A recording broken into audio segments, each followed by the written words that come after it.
The 3 best back exercises that you could do with suspension trainers, in my opinion. Hi, I'm Jonathan Pritchett with Theology, Geek, Fitness, and we're going to talk about that, and we're going to get right into it. I love suspension training. It's no secret.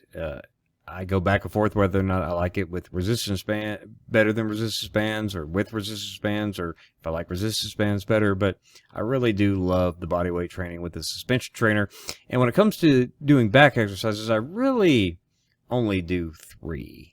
And the first one is going to be the bent over lat pull down, is what I call it. I don't know what suspension trainer gurus call it, but it's basically a way to leverage your body and angle it to where you can do a vertical pulling movement, but it's at a weird angle because of the way the straps work.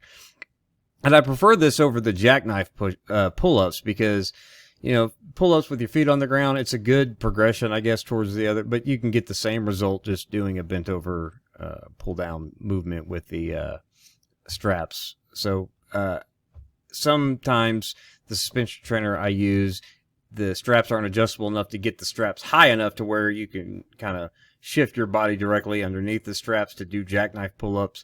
So I can do them easier outside than I can off of a door. But just for the convenience of getting in a pulling movement, that's the one that I choose. The second one is just bodyweight rows, and of course you can scale this to your fitness level, just like you can all exercises, depending on how much of your body weight you're leveraging by where your foot placement is with respect to your anchor point. So the closer to your anchor point, the more weight you're going to leverage. The more you step away from it, the less you're going to leverage, so making the exercise easier. But bodyweight rows, I mean, you just can't beat bodyweight rows. They're wonderful back exercise. It's underrated. And if you're into bodyweight calisthenics stuff, rows are rows, and you should stick to the staples. So I stick to bodyweight rows. And number 3, it's a weird exercise, and I normally don't do it. I normally just grab a resistance band to do it, but it's mimicking a straight arm push down where you do have to bend your arms just a little bit, but it's basically that same movement pattern.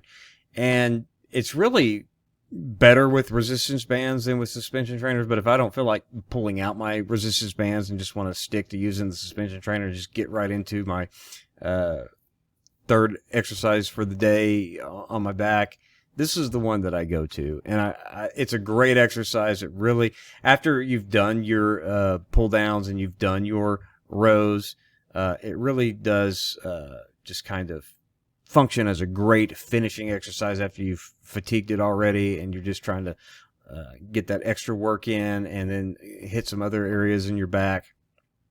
That straight arm push down on a suspension trainer, fantastic exercise. And with those 3, because rows cover more than just your lats. Rows is a whole back exercise. I don't know if people are aware of that. So if you're doing rows properly, and I like to stay kind of tucked in close when I'm doing my rows. So you get a lot of that, especially when you get that good squeeze, that good isometric squeeze at the top of the rep.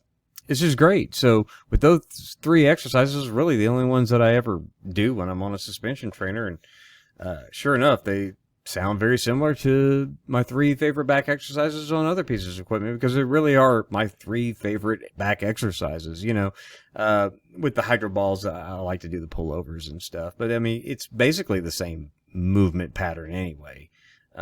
But yeah. Those are the 3 that I like the best, and those are the 3 back exercises that I commend to you to put in your workout routine and continue to progress with those 3. And if you like others, let me know in the comments. That's cool. If you like this video, click the like button. If you didn't like the video, click the dislike button. Don't care either way. Just hope that you do one or the other.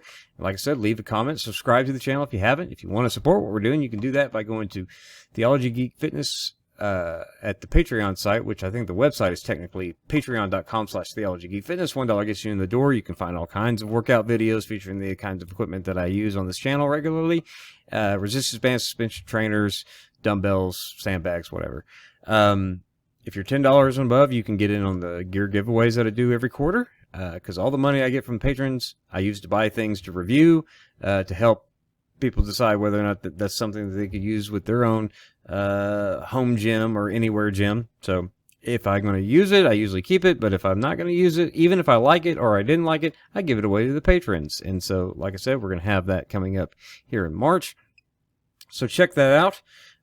Get in on that. $10 and above is fine. Appreciate you watching this video. We'll see you in the next one. God bless.